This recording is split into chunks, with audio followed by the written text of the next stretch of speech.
تو عیسائی ماڑا ہو نا، غریب آدمی ہو بیچارہ، تو اس کے بارے میں لوگ مسئلہ پوچھ لیتے ہیں، کہتے ہیں پیر صاحب دسو سانیانہ روٹی کھانی جائز ہے؟ تو میں نے کہا اگر مشرک کے نجس ہونے کی بات کرتے ہو تو ادھے نال بھی نجائز ہے، تے امریکہ دا صدر ہوئے تے تاں بھی نجائز ہے۔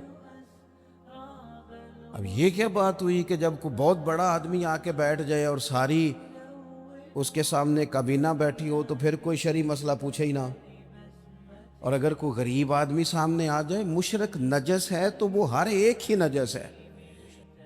تو جن کے بارے میں تو رویے میں سختی رکھنے کا کہا گیا تھا، وہاں تو ہم نے بنا لی نرمی، اور جہاں ہمیں کہا گیا تھا نا درگزر کر دینا، رحماء بینہم، معاف کرنا، ذات کو بت نہ بنانا، اپنے نفس کی خواہش کو آگے نہ رکھنا، وہاں ہم نے زندگی مشکل کر لی ہے۔ چھوٹا خاندان ہو، بڑا خاندان ہو، غریب خاندان ہو، امیر خاندان ہو، آپ کسی خاندان کی پوری لڑائیاں ساری نچوڑیں تو اس کے اندر سے صرف ایک بات ٹپکے گی کہ میں نے نہ پوچھیا نہیں، مجھے انہوں نے بڑا نہیں مانا۔ زیادہ سے زیادہ ذات کا رٹا، اس سے زیادہ کچھ بھی نہیں۔ سارے دوستوں کی، گہرے دوستوں کی جب رکابتیں ہوتی ہیں تو آپ سارا نچوڑ لیں اس کو، تو بیچ میں صرف اتنا نکلے گا کہ فلاں مقام پہ فلاں کو پروٹوکول نہیں دے سکے۔ جو پروٹوکول مانگتے ہیں وہ اپنے نہیں ہوتے، جو پروٹوکول مانگتے ہیں ان کے رشتے مخلصانہ نہیں ہوتے۔ میرے رب نے قرآن مجید میں اپنے بندوں کی شان بیان کی، فرمایا وہ پتہ ہے زندگی کیسے گزارتے ہیں؟ وَعِبَادُ الرَّحْمَنِ الَّذِينَ يَمْشُونَ عَلَى الْأَرْضِ هَوْنًا، فرمایا رحمان کے بندے زمین پر عاجزی کے ساتھ چلتے ہیں، ان کا لہجہ نہیں پروٹوکول والا، انداز نہیں ان کا ہٹو بچو والا، جھکے جھکے چلتے، اور جتنا پھل زیادہ ہوتا ہے اتنا جھکاؤ بھی زیادہ ہوتا ہے، جتنا بندہ بڑا ہوتا ہے اس میں عاجزی بھی اتنی زیادہ ہوتی ہے۔ جو اعلیٰ ظرف ہوتے ہیں وہ ہمیشہ جھک کے ملتے ہیں، کیونکہ صراحی سر نگوں ہو کر بھرا کرتی ہے پیمانے۔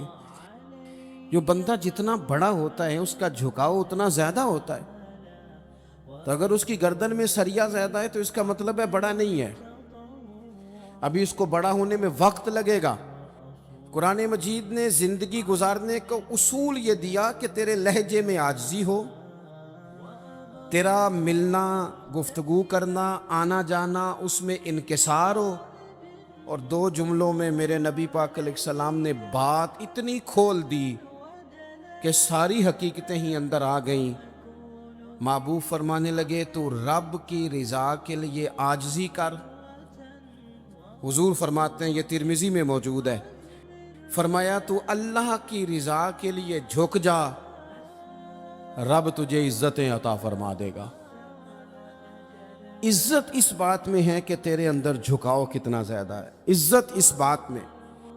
ہمارے ہاں بعض لوگوں کا یہ خیال ہوتا ہے کہ عزت شاید کپڑوں کا نام ہے، یا گاڑیوں کا نام ہے، یا بنگلوں کا نام ہے، حالانکہ میں نے اپنی چھوٹی سی زندگی میں یہ دیکھا ہے کہ کھرب پتی بھی بندہ ہونا، لیکن اگر لوگوں کو شک پڑ جائے نا پیسہ جائز نہیں، تو اپنے لوگ بھی کہہ رہتے ہیں کہ مجھے پتہ ہے کیسے آگے گیا ہے، لیکن بندہ کھرا ہو، سچا ہو، اور چھوٹا صاف سر ہو اور ٹوٹی کرسی پہ بیٹھتا ہو، تو بڑا مہنگا آدمی بھی دروازے پہ کھڑا ہو کے کہتا ہے یار بندہ بڑا کھرا ہے، نہ سفارش سنتا ہے نہ رشوت لیتا ہے۔ تو اس کا مطلب ہے روب کپڑوں کا نہیں ہوتا، روب تو بندے کے کردار کا ہوتا ہے۔ اس کا کردار، حضرت سیدنا فاروق اعظم رضی اللہ تعالیٰ عنہ کیسر روم ڈرا کرتا تھا، رومی سلطنت کانپا کرتی تھی، کیوں؟ حضرت عمر کا تو ایک گن مین بھی نہیں تھا۔ اصل بات کیا تھی؟ انہیں پتا تھا کہ مزاج کچھ اور ہے، طبیعت کچھ اور ہے، انداز کچھ اور ہے، اور کوئی ظاہری دب دباؤ نہیں، بلکہ ایک دن بیٹھ کے تمام صحابہ نے مشورہ کیا، کہا جناب حد ہو گئی ہے، حضرت ابوبکر صدیق کے زمانے میں تو اسلام پر غربت تھی، اب تو اللہ نے بڑی وسعت دے دی ہے، 50,000 دینار